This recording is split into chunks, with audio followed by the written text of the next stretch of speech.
Hello, Stadion here.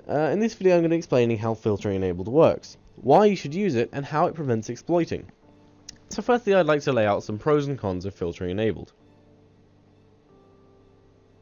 Probably one of the biggest pros of filtering enabled is that depending on how you use it, it will stop anywhere from some to virtually all exploits. The main way it does this is by preventing the client from editing the server, which may create issues in existing games that want to change over to filtering enabled.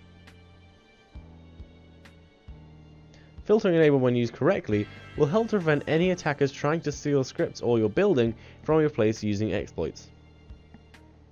Here's a few more pros and cons that I'm not going to read out because they're not as important as the first three. So now onto the explaining part. I think that the best way of doing this is to explain the way the default Roblox system works, then how filtering enabled works. Before I start, I'll just quickly define server and client for those people watching who don't understand what they are. The server is the backbone of the game.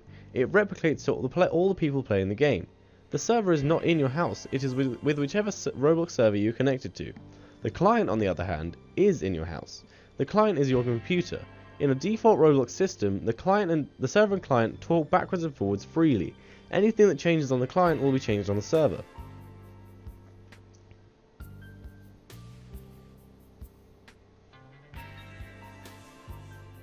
If you haven't already figured it out, the problem with this is that as soon as the server sees a change on any of the clients, it replicates that change to every other client connected to the server.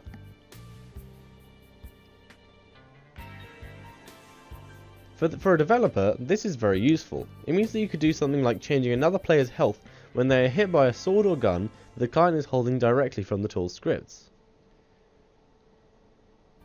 Here's an example of that command traveling through the system from a legitimate client. The server then sees this change in the client and decides to replicate it to every other client in the game. That player will now appear as dead on every client in the game. Although this may all sound well and good, using exploits, hackers can change values on their PC, which will then be changed on the server, and to every other player playing the game.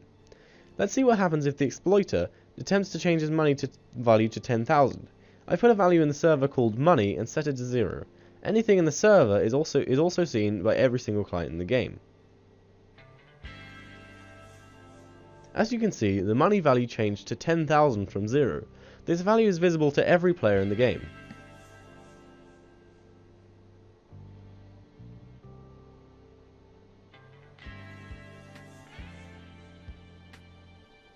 So how does filtering enabled help to stop exploiters?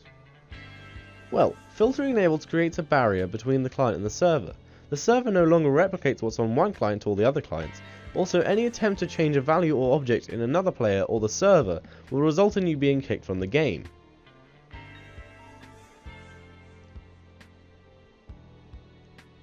Let's now see what happens if the exploiter tries to change their in-game money value to 10,000.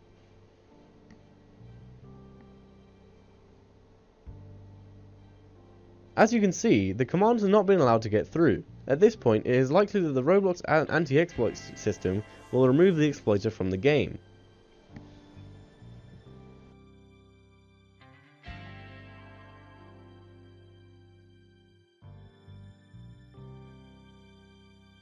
Hey, thanks for watching the video. So this was supposed to be a really short and easy to understand video on filtering enabled, just for anyone who doesn't actually understand how it works. So you can subscribe to me on YouTube just by clicking the button below, and there'll also be one on the ending screen in a second. Or I do stuff like just tutorials. Well, I used to do some sort of like animations and stuff, but I don't really do that anymore. So you can subscribe to my channel, and I'll be making scripting tutorials, more videos like this, and I'm also going to be soon making a video about filtering enabled and how you can use remote events and remote functions to communicate between the server and the client without it being prevented like it was in this video. So thanks for watching, and bye.